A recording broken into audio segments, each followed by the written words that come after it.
Hello friends, मैं हूं सतीश कुमार और आप देख रहे हैं सतीश एजुकेशन सेंटर। तो आइए आज हम शुरू करते हैं पार्ट सेकंड।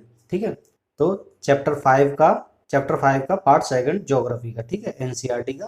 तो हमने भूमंडल करा दिया था कल, भूमंडल। ठीक है, तो आप आगे चलते हैं हम जलमंडल पर। तो देखते हैं इसको आगे क्या है। ठीक है, पृथ्वी को नीला ग्रह कहा जाता है। क्या है? पृथ्वी को नीला ग्रह कहा जाता है। पृथ्वी का 71% भाग जल 71% भाग जल तथा 29% भाग स्थल से घिरा हुआ है। ठीक है, तो 71% भाग जल से घिरा हुआ है और 29% कितना स्थल से घिरा हुआ है। ठीक है, यानी जमीन से घिरा हुआ है। ठीक है, तो ये याद करने वाली चीज है। 29% भाग कितना है? स्थल से घिरा हुआ है और 71% जल, यानी इसीलिए पृथ्वी को नीला ग्रह कहा जाता है। जलमंडल में जल के सभी रूप उपस्थित हैं। इसमें महासागर एवं नदियाँ, झीलें, हिमनदियाँ, भूमिगत जल यानी भूमि के अंदर, वायुमंडल की जलवाष्प सभी सम्मिलित हैं। ठीक है, पृथ्वी पर पाए जाने वाले जल का 97% से अधिक, सत्ता यानी जल का 97, यानी जल का कितना हमारी पृथ्वी पर 71%, इसका 97% से अधिक भाग महासागरों में पाया जाता है। ठीक है, कितना? 97% से अधिक भाग महासागरों में पाया जाता है एवं वह इतना अधिक खारा होता है कि, तो थोड़ा सा इसको पढ़ लेते हैं। 97.2 महासागर से ही घिरा हुआ है। ठीक है, और 0.03 पानी पीने योग्य है। अलवड़ यानी पीने योग्य पानी 0.03% है। और हिम चादरों तथा भूमि भूगर्भ में संचित जल कितना है? 2.8%। ठीक है, तो 97% जल महासागरों में ही है और पीने पानी कितना है? 0.03% बस। ठीक है, और हिम चादरों और भूमिगत में कितना है? 2, 2, 4 और 5%। ठीक है, तो आगे बढ़ते हैं। ये गौर करने वाली बात है, इसको ध्यान से देना। ठीक है, आगे बढ़ते हैं। पृथ्वी पर पाए जाने वाले जल का 97% से अधिक भाग महासागरों में पाया जाता है और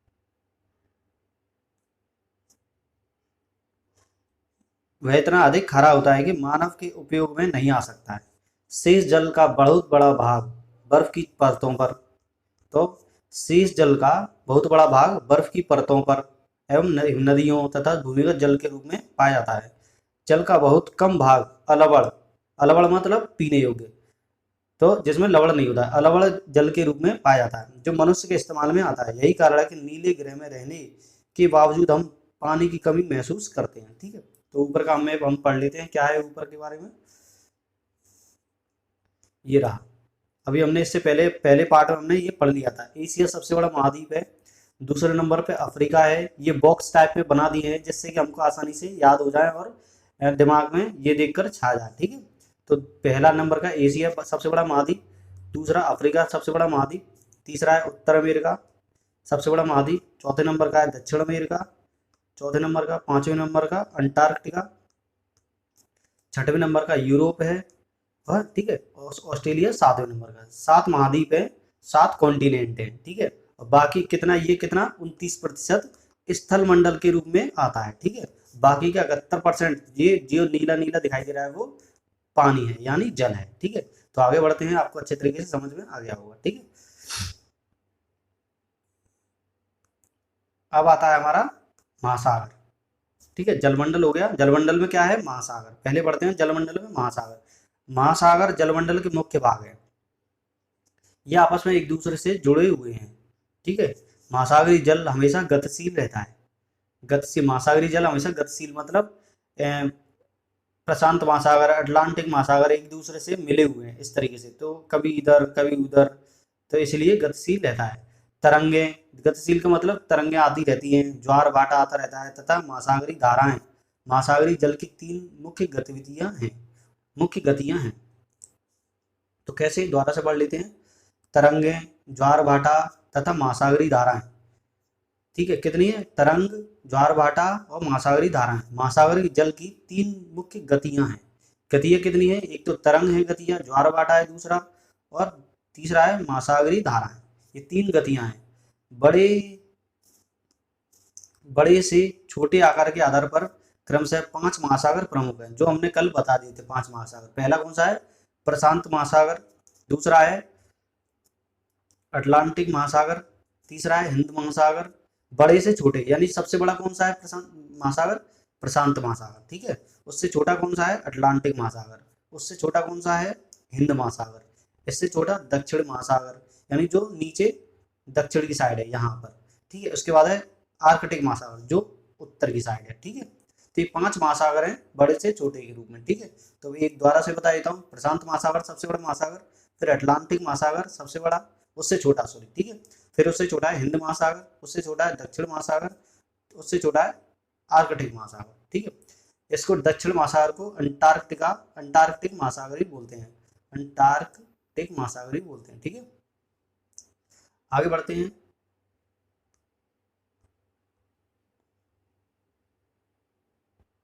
अब इसमें क्या है, प्रशांत महासागर सबसे बड़ा महासागर, ठीक है।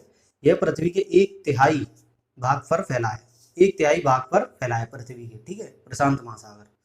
और पृथ्वी का सबसे गहरा भाग मेरियाना गर्त प्रशांत महासागर में ही स्थित है। मेरियाना गर्त कहाँ पर है, प्रशांत महासागर में ही स्थित है। प्रशांत महासागर लगभग वृत्ताकार है इस तरीके से, ठीक है।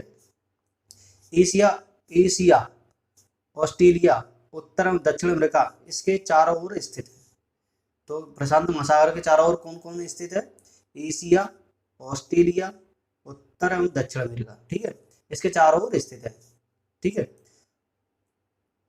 प्रशांत महासागर के चारों ओर इन महाद्वीपों की स्थिति का पता लगाइए, ठीक है। आगे देखते हैं।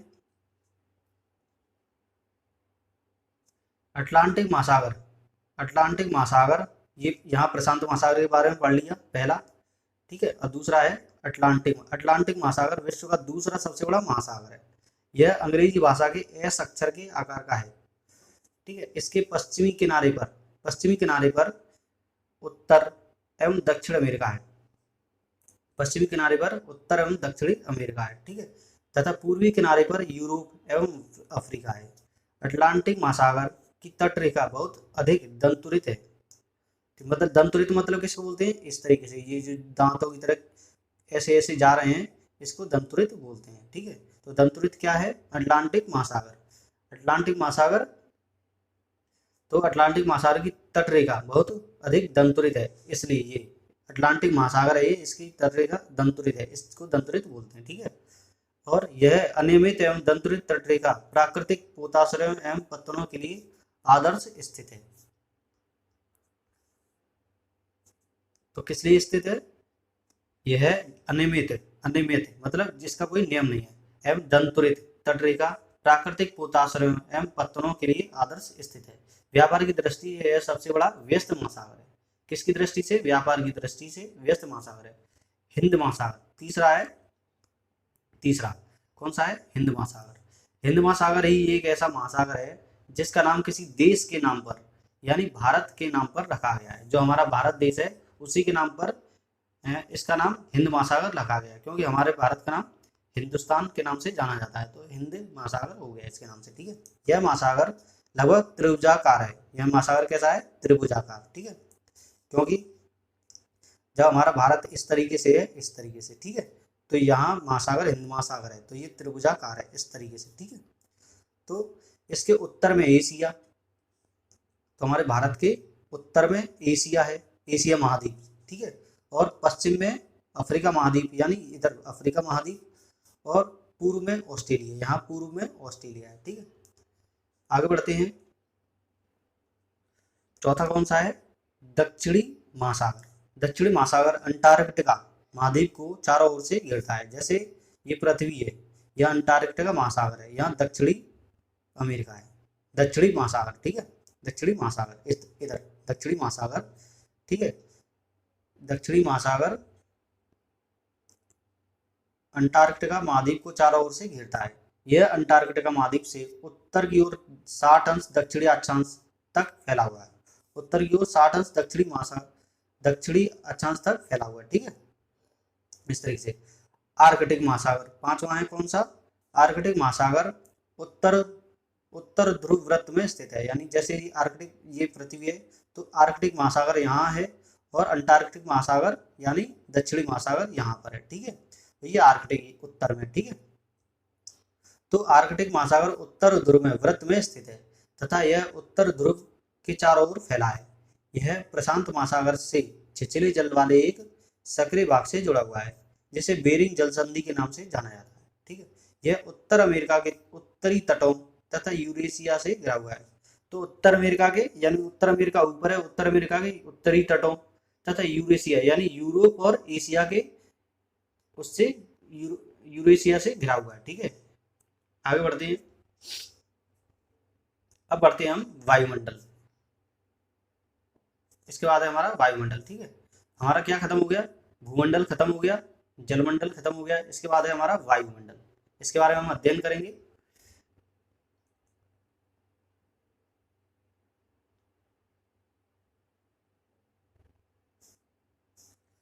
वायुमंडल, हमारी पृथ्वी चारों ओर से गैस की एक परत से घिरी हुई है।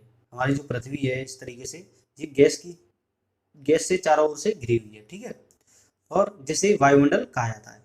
वायु की यह पतली परत इस ग्रह का महत्वपूर्ण एवं अटूट भाग है। यह हमें ऐसी वायु प्रदान करती है जिससे हम लोग सांस लेते हैं। यह वायुमंडल हम लोगों को सूर्य की कुछ हानिकारक किरणों से बचाता है। जो वायुमंडल हमारे सतह के चारों ओर है वो सूर्य की हानिकारक किरणों से बचाता है। ठीक है, वायुमंडल 1600 किलोमीटर की ऊंचाई तक फैला हुआ है। तो वायुमंडल कितना फैला हुआ है, 1600 किलोमीटर की ऊंचाई तक फैला हुआ है। ठीक है, और वायुमंडल को उसके घटकों, तापमान तथा अन्य के आधार पर 5 परतों में बांटा जाता है। वायुमंडल को कितनी परतों में बांटा जाता है, 5 परतों में वायुमंडल को बांटा जाता है। इन परतों को पृथ्वी की सतह से शुरू करते हुए, जैसे ये पृथ्वी है तो 5 परतों में, एक परत, ये 2 परत, ये 3 परत, ये 4 परत, ये 5 परत, इस तरीके से 5 परतों में बांटा जाता है। इन परतों को पृथ्वी की सतह से शुरू करते हैं, यानी नीचे से, पृथ्वी की सतह से। पहले क्या आता है, क्षोभ मंडल, दूसरा है समताप मंडल, तीसरा है मध्य मंडल, चौथा है आयन मंडल, पांचवा है बहिर्मंडल, जो अभी मैं इमेज में आपको दिखाता हूँ। ठीक है, जैसे ये है इमेज हमारी, कौन सी है, ये रही। ठीक है, तो इसमें कौन कौन सा है, पहला है क्षोभ मंडल, ये हमारी पृथ्वी की यहाँ पर सतह है, इस ये नीचे की तरफ जो है यहाँ तक सतह है। पहले कौन सा आता है, क्षोभ मंडल, दूसरा है समताप मंडल, तीसरा है मध्य मंडल, चौथा है आयन मंडल, पांचवा है बहिर्मंडल। ठीक है, ये 5 मंडल हैं, तो वायु मंडल के नाम से जाने जाते हैं। ठीक है, आगे बढ़ते हैं।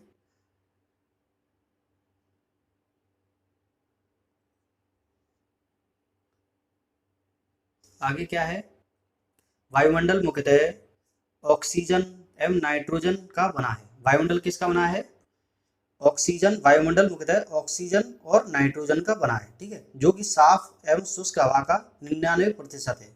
साफ साफ एवं शुष्क हवा का 99% है। आयतन के अनुसार नाइट्रोजन 78% है। हमारी पृथ्वी पर जो ऊपर के आवरण में सबसे ज्यादा कौन सा गैस है, नाइट्रोजन। नाइट्रोजन 78% है। ठीक है, ऑक्सीजन 21% है। और दूसरी गैसें, जैसे अन्य दूसरी गैसें हैं, 78% क्या है, नाइट्रोजन, और 21% क्या है, ऑक्सीजन। और दूसरी अन्य गैसें कौन कौन सी है, कार्बन डाइऑक्साइड, ऑर्गन इत्यादि, मतलब और भी गैसें हैं की मात्रा 1% है। इनकी मात्रा कितनी है, 1% है। कार्बन डाइऑक्साइड और ऑर्गन की मात्रा 1% है। ठीक है, ऑक्सीजन सांस लेने के लिए आवश्यक होती है, जबकि नाइट्रोजन प्राणियों की वृद्धि के लिए आवश्यक है। नाइट्रोजन काय के लिए, प्राणियों की वृद्धि के लिए, और ऑक्सीजन सांस लेने के लिए। ठीक है, कार्बन डाइऑक्साइड यदि बहुत कम मात्रा में मिलती है, कार्बन डाइऑक्साइड बहुत कम मात्रा में मिलती है, लेकिन यह पृथ्वी के द्वारा छोड़ी गई ऊष्मा को अवशोषित करती है, जिससे पृथ्वी गर्म रहती है। यह पौधों की वृद्धि के लिए भी आवश्यक है। ठीक है, आगे बढ़ते हैं।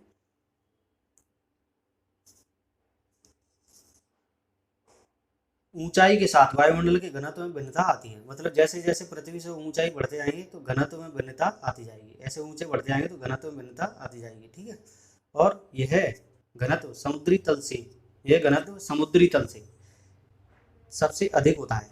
जैसे जैसे हम ऊपर की ओर जाते हैं यह तेजी के साथ घटता जाता है। आप जानते हैं कि पहाड़ों पर पर्वतारोहियों को हवा के घनत्व में कमी होने के कारण सांस लेने में कठिनाई होती है। जैसे जैसे वो पर्वतारोही ऊपर जाते हैं तो ऑक्सीजन की कमी होती जाती है और उन्हें सांस लेने में परेशानी होती है। ठीक है, ऊंचाई पर सांस लेने के लिए इन्हें अपने साथ ऑक्सीजन सिलेंडर लेकर जाना पड़ता है। जैसे जैसे हम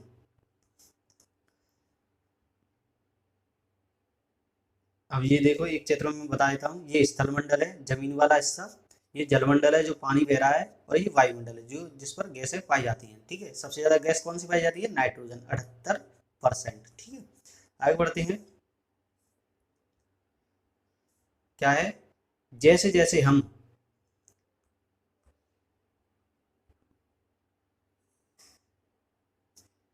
जैसे जैसे हम ऊपर की ओर जाते हैं तापमान भी घटता जाता है, यानी जो गर्मी है वो घटती जाती है। वायुमंडल पृथ्वी पर दबाव डालता है।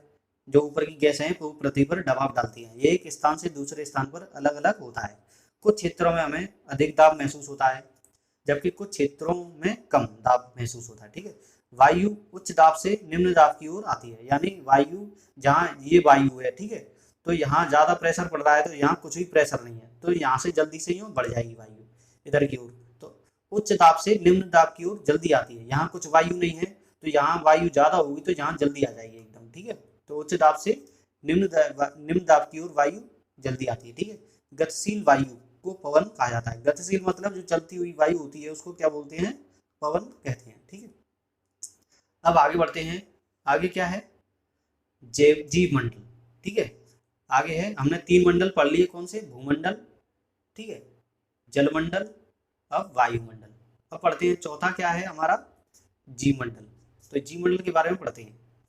जीव मंडल जीव मंडल क्या है? जीव मंडल स्थल, जल तथा हवा के बीच का एक सीमित भाग है। तो बीच का सीमित भाग है जीव मंडल। ठीक है, स्थल, जल एवं हवा के बीच का सीमित भाग है। यह वह भाग है जहाँ जीवन मौजूद है। यहाँ जीवों की बहुत सी प्रजातियां हैं, जो कि सूक्ष्म जीवों तथा सूक्ष्म जीव मतलब छोटे छोटे जीव होते हैं, तथा बैक्टीरिया से लेकर, यहाँ सूक्ष्म जीवों तथा बैक्टीरिया से लेकर बड़े स्तनधारियों के आकार में पाई जाती है। तो ये प्रजातियां छोटे से बड़े आकार में पाई जाती हैं। मनुष्य सहित सभी प्राणी जीवित रहने के लिए एक दूसरे से तथा जीव मंडल से जुड़े हुए हैं।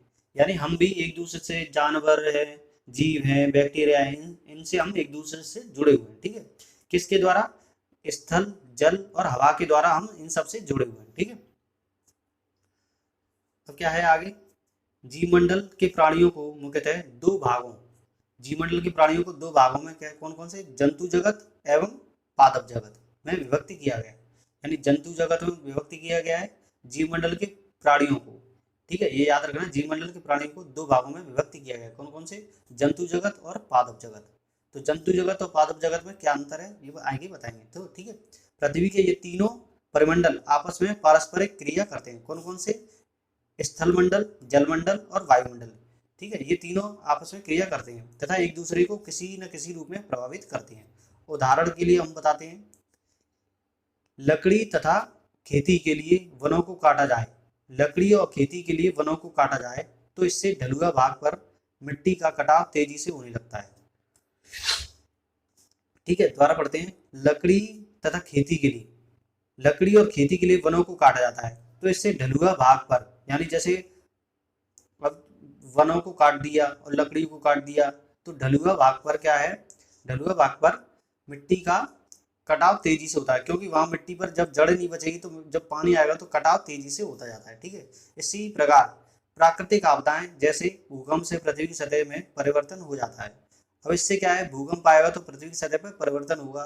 हाल ही में सुनामी के कारण अंडमान एवं निकोबार द्वीप समूह का कुछ भाग पानी में डूब गया। झीलों तथा नदियों में दूषित पदार्थों के प्रवाहित होने से उनका जल मानव के इस्तेमाल के लायक नहीं रहा। ठीक है, अब यह जल दूसरे जीवों को भी नुकसान पहुंचाता है। उद्योगों, तापीय विद्युत संयंत्रों तथा गाड़ियों का उत्सर्जित पदार्थ वायु को प्रदूषित करता है। क्या क्या? तापीय विद्युत संयंत्रों, गाड़ियों का उत्सर्जित पदार्थ, जो गाड़ियों से धुआं निकलता है और ठीक है वायु निकलती है, वो प्रदूषित होती है। ठीक है, और कार्बन डाइऑक्साइड वायु का एक महत्वपूर्ण घटक है। कार्बन डाइऑक्साइड क्या है? वायु का महत्वपूर्ण घटक है। लेकिन कार्बन डाइऑक्साइड की मात्रा में वृद्धि के कारण पृथ्वी के तापमान में वृद्धि हो रही है। तो इससे क्या है? कार्बन डाइऑक्साइड बढ़ेगा तो पृथ्वी का क्या है? पृथ्वी का तापमान बढ़ेगा। जब कार्बन डाइऑक्साइड बढ़ती है तो पृथ्वी का तापमान बढ़ता है। ठीक है, और टेम्परेचर में वृद्धि होती है, ठीक है। लेकिन कार्बन डाइऑक्साइड की मात्रा में वृद्धि के कारण पृथ्वी के तापमान में वृद्धि होती है। इसे भूमंडलीय तापन कहा जाता है, यानी ग्लोबल वार्मिंग। भूमंडलीय तापन यानी ग्लोबल वार्मिंग कहा जाता है। इसीलिए इसलिए भूमंडल, वायुमंडल तथा जलमंडल के बीच के प्राकृतिक संतुलन को बनाए रखने के लिए पृथ्वी के संसाधनों के सीमित उपयोग की आवश्यकता होती है। इसीलिए जीव मंडल की आवश्यकता होती है, क्योंकि कार्बन डाइऑक्साइड की मात्रा अधिक होती है, ठीक है। इसीलिए इसको मेंटेन करने के लिए इस जीव मंडल की आवश्यकता होती है, ठीक है। क्योंकि भूमंडल, वायुमंडल और जलमंडल, इनके बीच के प्राकृतिक संतुलन को बनाए रखने के लिए पृथ्वी के संसाधनों के सीमित उपयोग की आवश्यकता होती है। आगे बढ़ते हैं, ठीक है। आगे क्या है, आगे अभ्यास है, ठीक है। इसके जो सॉल्यूशन है वो हम अगले वीडियो में लाएंगे, ठीक है। आज का ये चैप्टर हमने खत्म कर दिया है, पार्ट सेकंड। ये वीडियो जो है, एक पहले हमने पार्ट फर्स्ट करा दिया है और ये पार्ट सेकंड आज हमने कंप्लीट करा दिया है। तो फ्रेंड्स, आगे की वीडियो हम लाएंगे सॉल्यूशन में। तो फ्रेंड्स, अगर वीडियो आपको पसंद आता है तो लाइक करना, शेयर करना, सब्सक्राइब जरूर करना। तो जय हिंद, नमस्कार।